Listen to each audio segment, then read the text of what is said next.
네, 안녕하세요. 4월 텍 컨버션 세 번째 타이니 but 마이티라는 주제로 라마3와 파이3에 대한 헤드라인을 통해서 SLM이라고 하는 새롭게 등장한 AI 모델에 대해서 한번 살펴보도록 하겠습니다.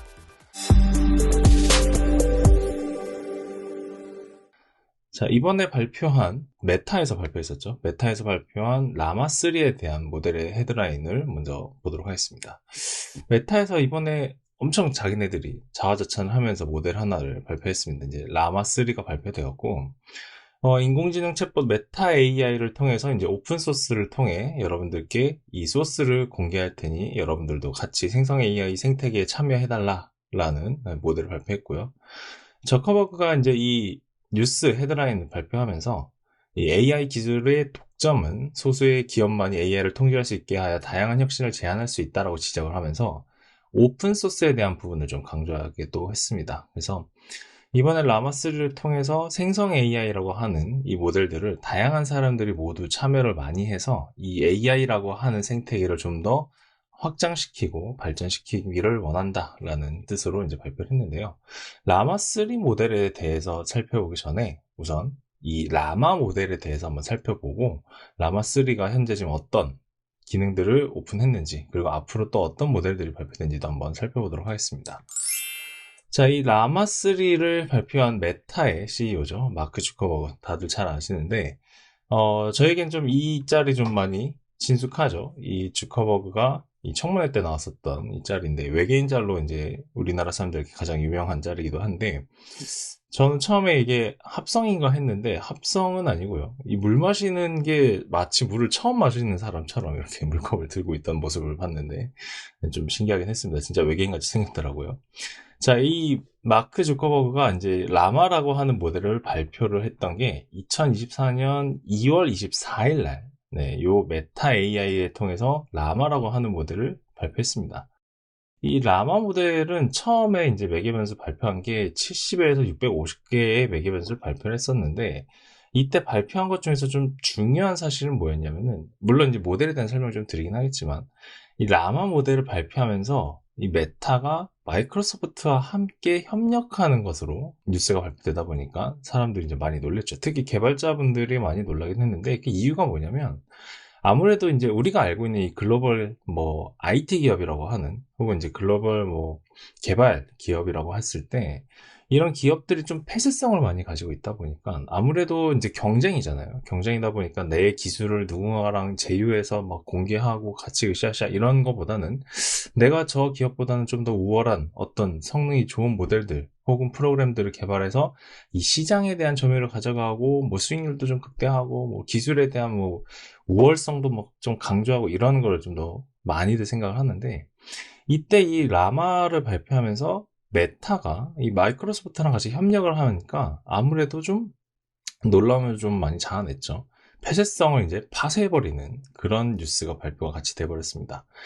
자, 그래서 이때 당시에 이제 마이크로소프트는 이제 CEO가 좀 교체되면서 이 전략 자체가 이제 클라우딩 컴퓨팅으로 좀 전환을 하면서 GitHub으로 인수를 하면서 이 클라우딩이라고 하는 부분, 클라우드 서비스라고 하는 쪽으로 조금 집중을 하고 있었던 그 시기에 메타와 함께 협력을 하게 됩니다.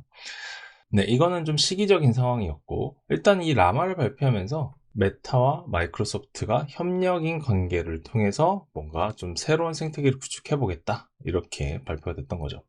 근데 사실 이 메타에서 발표한 라마 같은 경우는 파라미터의 개수가 초창기에는 라마 1 버전일 때 파라미터 개수가 그렇게 높진 않았습니다.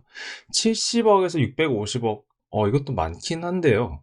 사실 이제 많다라고 느끼는 거는 우리가 봤을 때 수치상에 그렇긴 하지만 메타에서 발표했던 그 시기에 이 지도를 좀 살펴보면 이게 이제 타임라인입니다. 이 생성 AI라고 하는 타임라인들 우리가 모르는 막 서비스들도 많죠. 기업들이 막 발표한 엄청나게 많은 다양한 서비스들이 있는데 타이밍상으로 봤을 때는 우리가 가장 잘 알고 있는 챗GPT죠. 이 GPT라고 하는 친구가 2020년에 발표가 된 시점에서 챗GPT가 등장했던 시점이 딱 라마가 발표하기 전보다 조금 앞섰습니다. 근데 이 챗GPT가 등장했을 때가 GPT 3.5 터보를 장착을 하고 있을 때였고 파라미터의 개수가 지난 시간에 저희가 이제 지난 언박싱 때 이 GPT라고 하는 지금 가지고 있는 파라미터의 개수가 이미 70억 개를 넘어가고 있었던 타이밍이었죠. 그러다 보니까 아무래도 메타에서 발표한 이 개수가 좀 많지는 않은 것 같은데 이런 느낌도 들기도 했는데, 사실 이제 메타의 입장으로 생각했을 때는 이것도 충분히 우리가 성능을 구현하는 데 있어서는 많은 파라미터, 많은 연산들을 다 한 것이다 라고 얘기를 한 거죠. 사실 메타 같은 경우는 이 라마를 발표하기 전에 조금 묻힌 모델이 좀 있었습니다. 당시에는 이제 개발자분들은 좀 아실 수도 있긴 하겠지만, 좀 유명했던 모델 중에 하나가 뭐였냐면은 이 메타에서 발표했던 NLLB라고 하는 이 모델이 사실은 조금 이 우리가 알고 있는 기계 번역이라고 하는 분야죠. 이 NLLB라고 하는 거는 No Language Left Behind라고 해서 멀티 랭귀지에 대한 부분을 이제 번역을 한다든지 문서를 작성한다든지 하는 형태의 AI를 이제 만들었던 건데, 사실 이 모델을 좀 묻혀버렸죠. 누구 때문에? 이 챗 GPT 때문에 좀 묻혀버렸습니다. 그러다 보니까 이제 메타도 좀, 이거는 좀 약간 이런 느낌도 들면서, 우리도 좀 뭔가 이 혁신적인 모델이라는 걸 좀 발표를 해서 좀 그래도 관심도 좀 받고 기술도 좀 발전하면 좋겠는데 했을 때 이 라마 모델이 이제 등장했던 거고, 근데 또 라마가 또 묻힌 게 타이밍이 참 야속해요. 이 라마가 등장했을 때 누가 등장했냐면 바로 GPT-4가 등장을 해버립니다. 어, 물론 이제 GPT 같은 경우는 아시다시피 이제 마이크로소프트가 오픈 AI에 투자하고 해서 개발했던 이런 AI 모델이긴 한데, 이 챗 GPT 자체가 너무 혁신적이었던 거죠. 아무래도 이제 프롬프트 형식의 이 AI에 대한 기술로 이제 등장을 하다 보니까 상당히 혁신적이었는데, 그래서 이제 라마라고 이제 메타에서 우리도 AI 만들었습니다 하고, 구글도 그때 당시에 이제 바드 있고 딱 했는데, 공교롭게도 GPT-4가 딱 등장하면서 모두 다 그냥 묻혀버립니다. 정말 슬프게도 묻혀버리는데, 묻힌 거는 뭐 아니죠. 사실은 다 인지는 하고 있었는데, 아무래도 이제 GPT-4 때문에 조금 밀렸죠. 아무래도 사람들의 관심에서 조금 밀리게 되다 보니까, 이제 메타에서는 지속적으로 그렇다면 우리도 이 모델을 좀 더 발전시켜서 계속 뭔가 발표하겠다 하다 보니까, 다음에 등장했던 거는 이제 라마2 모델도 있었고요. 그리고 이번에 발표한 게 이제 라마3 모델입니다. 라마3 모델 같은 경우도 파라미터의 개수가 그렇게 늘진 않았습니다. 80억 개에서 700억 개, 모델마다 이제 매개 변수의 크기가 좀 다른데, 우리가 흔히 말하는 이 파라미터의 개수라고 하는 게 이제 이렇게 나와 있죠. 앞에서 봤던 것처럼 이 GPT-4의 모델이 가지고 있는 파라미터는 사실 공개가 안 되어 있습니다. 근데 이제 메타 같은 경우에는 이런 식으로 모델에 우리의 파라미터 개수가 몇 개다 해서 뭐 8B 혹은 70B 이런 식으로 이제 했었는데, 라마 측에서 메타 측에서 라마3를 발표했을 때 이거는 텍스트 기반 모델이고, 지금 발표한 시점이 올해 4월이었죠. 그러다 보니까 이 모델은 현재 지금 좀 관심도가 좀 떨어질 수 있습니다. 아무래도 텍스트 기반의 모델인 거는 우리가 프롬프트 방식의 AI라고 하는 뭐 챗 GPT라든지 혹은 뭐 클러드라든지, 앞에서 봤던 것처럼 뭐 구글에서 나온 뭐 바드라는 친구라든지, 이제 바드가 아니라 이제 제미나이로 이제 얘기하죠. 자, 그런 모델들이 워낙 많다 보니까 메타에서 라마3 발표인데 텍스트 기반이다? 그렇다면 좀 이런 얘기들이 많이 하죠. 근데 사실 이제 메타에서 이걸 발표하면서 뭐라 얘기냐면, 앞으로 후속 모델들은 이 멀티모달에 대한 부분으로도 계속 확장해 나갈 것이다 라고 하면서 모델을 발표했습니다.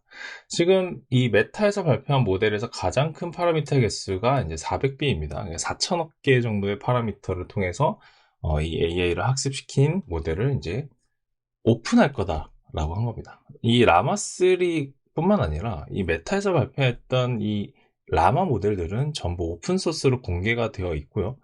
그래서 이제 개발자분들께서 뭔가 AI 기술을 쓰고 싶다 했을 때 이 라마가 이제 환영을 받는 이유 중에 하나가 오픈소스다 보니까, 이걸 파인 튜닝해서 뭔가 내가 구현하고 싶은 서비스를 쉽게 구현할 수 있다. 물론 쉽진 않습니다. 쉽진 않은데 구현할 수 있게끔 열어줬다라는 부분이 가장 기대가 되는 거죠. 그래서 이제 간단하게 라마3의 성능을 좀 살펴보면은, 여기에 이제 주요 지표들 5가지가 있지만 이 중에서 이제 가장 많이 보는 게 MMLU입니다. 이 MMLU라고 하는 거는 이제 Massive Multitask Language Understanding이라는 건데, 말 그대로 이제 거대한 멀티태스크, 다양한 언어들을 이제 얼마나 이해하고 이걸 통해서 우리가 원하는 뭐 추론이나 혹은 이거에 대한 답을 준다든지 새롭게 만든다든지 하는 거에 성능에 대한 지표인데, 아무래도 이제 이 생성 AI 중에서 우리가 가장 필요로 하는 거는 우리가 사용하고 있는, 인간이 사용하고 있는 이 언어에 대한 이해도고, 그거에 따른 올바른 답을 주는 거죠. 사람의 목적에 맞는. 그러다 보니까 이 MMLU를 통해서 이제 성능을 조금 많이 얘기하는데, 이 메타에서 발표한 라마3의 작은 모델이죠. 네, AB인데 80억 개를 이용한 이 모델이 지금 68.4라고 하는 68.4%입니다. 이 퍼센트의 점수, 스코어를 냈다. 그러니까 이제 비교를 조금 몇 개 해본 거죠. 이것처럼 작은 모델들에 대한 부분을 비교했을 때는 우리가 정말 최고다. 약간 이렇게 얘기한 거고. 마찬가지로 조금 큰 모델로 간 겁니다. 이제 700억 개, 네, 70B. 이때도 MLL을 봤더니 다른 모델들보다 그래도 우리가 조금 더 좋습니다. 라고 이렇게 나와 있습니다. 근데 사실 이제 이 발표도 잘 보시면 아시겠지만 본인들이 유리한 자료죠, 사실은. 우리가 많이 알고 있는 챗 GPT에 쓰이는 GPT-4 같은 경우는 사실 스코어링 안 했어요. 왜냐면 그거 넣는 순간 메타에서 발표한 이 라마3 모델이 1등이 아니거든요. 우리가 1등 해야 되는데, 그쵸? 1등을 나타내고 싶으면은 당연히 조금 떨어진 애들 좀 가지고 와야 되죠, 그죠?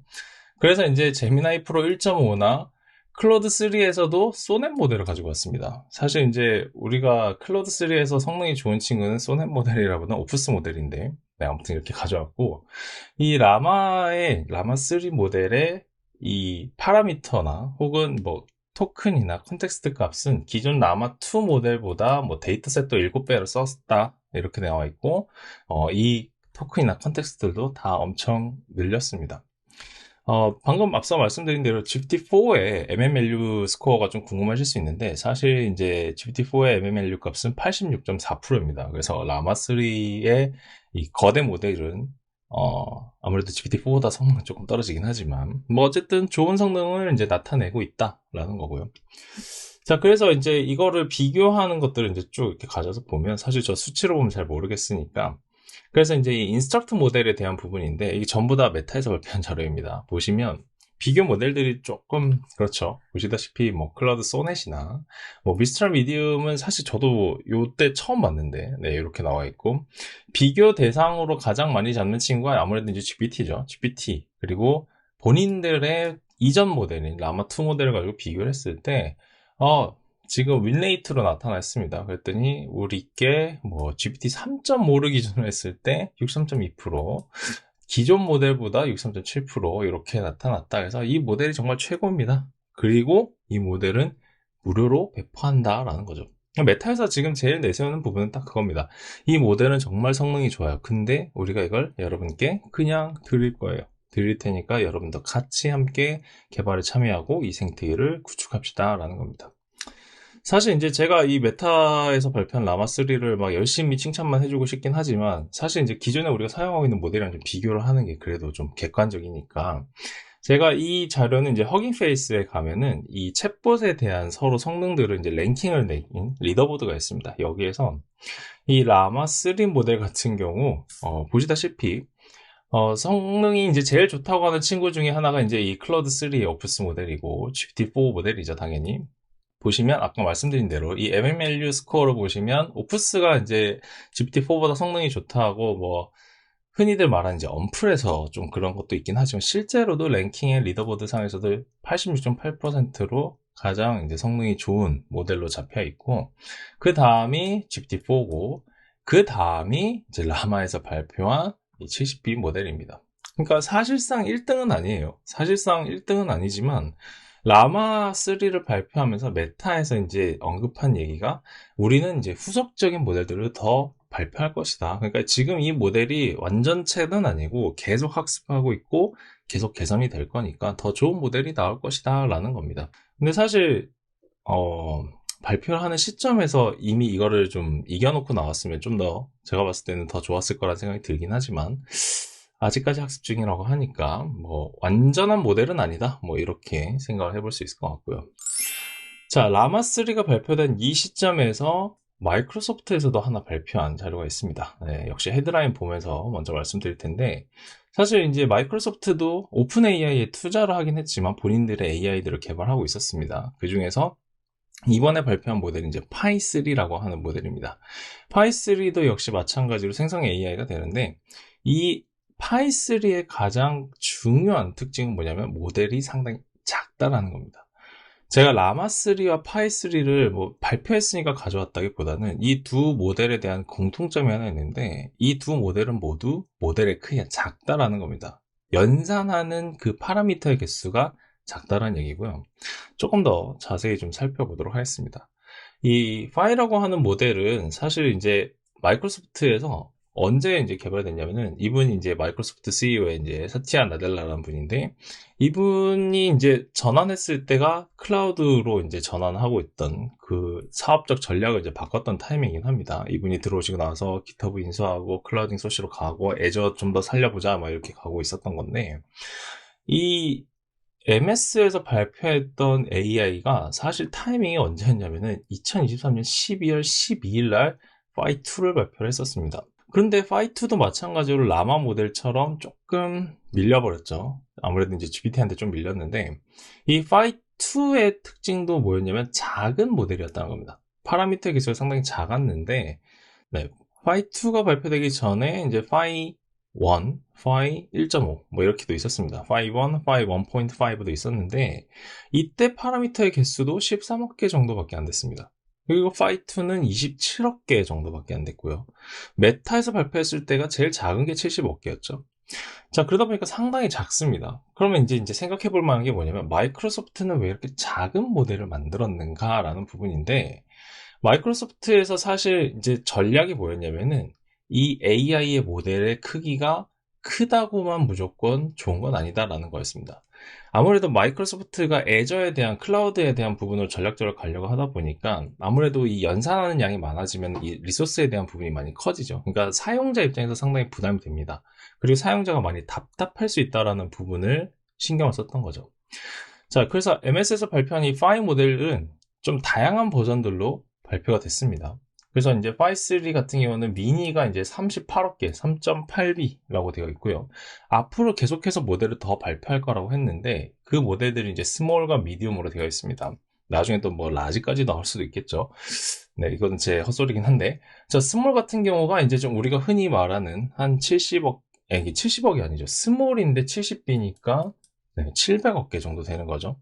앞서서 봤던 메타 발표했던 그 모델을 생각했을 때 이 정도면은 메타에서 이제 좀 큰 모델급이죠. 근데 미디움이 140B, 그러니까 1400억 개의 파라미터. 이것도 상당히 큰 겁니다. 자, 그러니까 마이크로소프트는 사실 우리 크게 만들 수 있는데, 근데 우리는 이번에 발표한 게 이제 미니 버전이다. 파라미터의 개수가 38억 개밖에 안 된다. 근데 이제 이 이유가 뭐냐면, 리소스가 제한된 조직에서 쉽게 액세스하고 사용할 수 있도록 이 모델을 만든 것이다 라는 겁니다. 좀 이제 비교하는 값으로 가져온 게 뭐냐면, 이거 같은 경우는 이제 퀄리티와 이 파라미터의 약간 이제 상관관계에 대한 부분으로 가져온 겁니다. 이 마이크로소프트가 가져가고 있는 AI의 전략이 뭐냐면, 우리는 LLM보다 SLM 쪽으로 조금 더 집중할 거다라는 겁니다. 스몰 랭귀지 모델이라는 거죠. 자, 그래서 이 이유가 뭐냐면, 사실상 우리가 모델을 좀 만들어 봤는데, 이 정도 되는 작은 수의 파라미터, 작은 양의 연산으로도 이 정도의 퀄리티는 나온다라는 겁니다. 스몰 모델 올라갔더니 역시 한 이 정도 나오고, 미디움 가도 크게 뭐 이 갭이 엄청 크거나 하진 않다라는 거죠. 그러니까 마이크로소프트 입장에서는 작은 모델을 좀 더 견고하게, 정교하게 만들어서 이걸 가지고 사용할 수 있게, 연산도 빨리 처리하고 결과도 빨리빨리 나올 수 있게끔 하고, 리소스가 제한된 상황에서도 이 모델을 씀으로써 더 쉽게 사용할 수 있도록 하면 좋을 것 같다라는 전략으로 이렇게 모델을 개발하고 발표한 겁니다. 자, 그래서 이 마이크로소프트에서 이 전략이 뭐냐면, 이게 본인들의 핵심 철학인 거예요. 그래서 우리가 보게 될 거는 이제 소규모로 전환하는 것이 아니라, 이 단일 모델 범주 내에서 거기 자신에게 가장 적합한 모델이 무엇인지 결정할 수 있는 모델의 포트폴리오가 필요하다라는 겁니다. 포트폴리오를 만들려고 할 때 이 모델들이 더 다양해야지 좀 더 사용자 입장에서 우리한테 적합한 모델이 무엇이고 그걸 가지고 빨리빨리 사용하고 빨리빨리 개발할 수 있게끔 해야 된다. 우리는 그 시장을 만들어 갈 것이고 사용자는 앞으로 그것을 더 필요로 할 것이다 라고 마이크로소프트 입장에서는 생각을 한다라는 거죠. 그래서 이번에 발표한 이 모델들 같은 경우, 라마3와 이 파이3 모델들은 전부 다 좀 소규모 파라미터의 개수로 만들어서 발표한 모델들입니다. 기존에 있던 모델들이 사실 뭐 약간 비슷한 수치들이긴 합니다. 파라미터의 개수가 사실 뭐 몇억 개라기보다는 거의 다 몇십억으로부터 출발해서 몇백억 개, 몇천억 개까지 이렇게 가는 건데, 이게 이제 점점 파라미터 개수를 줄여가고 대신 이 응답 속도와 정확도를 더 빨리 높게 하는 것이 중점적인 거라는 거죠. 그래서 라마3와 이 파3, 그래서 메타와 마이크로소프트의 입장은 이 라지 랭귀지 모델보다는 스몰 랭귀지 모델로 가서 모델은 작게 하고 좀 더 빠른 성능이 나타나는 그런 형태로 앞으로 나아갔으면 한다라는 그런 시장을 만들어가고, 그리고 그런 시장을 소비자가 원할 것이다 라고 예측하고 만들어 간다라는 거죠. 물론 이제 이렇게 되는 시장에서 다양한 기업들이 역시 마찬가지로 다양한 모델들을 발표하고 있습니다. 뭐 애플 같은 경우는 사실 이제 예전에 여러 기업들과 막 협의를 했었는데, 이 애플 같은 경우는 이제 오픈AI랑 다시 협상 뭐 논의한다고 하고요. 국내 같은 경우는 이제 네이버가 하이퍼클로버 X에서 이제 신규 모델을 또 발표했습니다. 뭐 모델명이 이제 대시라고 하는 모델로 나오는데, HGX 대시라고 하는 모델이 이제 발표가 됐는데, 마찬가지로 큰 스케일보다는 조금 더 작은 스케일로 가는 거.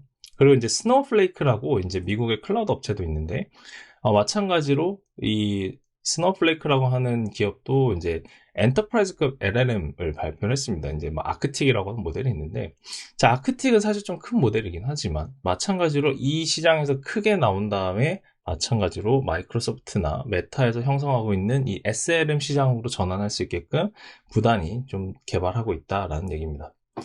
자, 그래서 이 언박싱을 조금 마무리 해보자면은, 생성 AI의 이제 개발 총책임자 PM이신데 이 소날리 야다브라는 분이 인터뷰 때 했던 말을 조금 인용해서 언박싱을 좀 마무리 해보겠습니다. 물론 이제 이게 마이크로소프트 전체의 입장일 수도 있고요. 그렇긴 한데, 이 마이크로소프트에서 이제 이 SLM 시장을 구축하면서 하고 싶은 것은 뭐냐면, 앞으로에 있어서 중요한 부분은 적합한 크기의 언어 모델을 선택하는 거다라는 겁니다. 그러니까 올바른 작업과 올바른 모델이다라는 거예요. 그래서 이 인터뷰에 이 문구를 인용하면서 언박싱을 좀 마무리하겠습니다. 그래서 이 SLM이라고 하는 이 스몰 랭귀지 모델이 대규모 언어 모델을 대체하거나 대체할 것이 아니라 엣지, 이제 끝이죠. 사용자가 사용하는 뭐 스마트폰이나 혹은 IoT 디바이스들이라든지 이런 것들에서의 계산, 장치에서의 계산, 그 다음에 이 작업을 완료하기 위한 클라우드로 갈 필요가 없는 계산을 위해서 배치하는 것이다 라는 겁니다. 실제로 지금 현재 많이 화두가 되고 있는 게 AIoT 같은 온디바이스 상태에서 이제 연산을 다 끝내고 실제로 이제 모든 결과들을 출력해주는 이런 형태로 이제 점점점 나아가고 있는데, 이런 식으로 마찬가지로 엣지라고 하는 포인트, 엔드 포인트가 될 수 있겠죠. 사용자가 사용하는 그 끝에서 이 계산, 그 다음 작업 완료, 이런 것들을 하는 것이 마이크로소프트 입장에서 말하는 앞으로의 생성 AI가 활용되는 시장이 될 것이고, 이제 앞으로의 환경이 그런 식으로 구축이 될 것이다 라고 예측한다 라는 겁니다. 그래서 오늘의 언박싱은 이 메타와 마이크로소프트에서 발표한 SLM, 스몰 랭귀지 모델인 라마3와 파이3를 통해서 앞으로의 시장이 또 어떻게 예측될 것인지를 살펴봤습니다.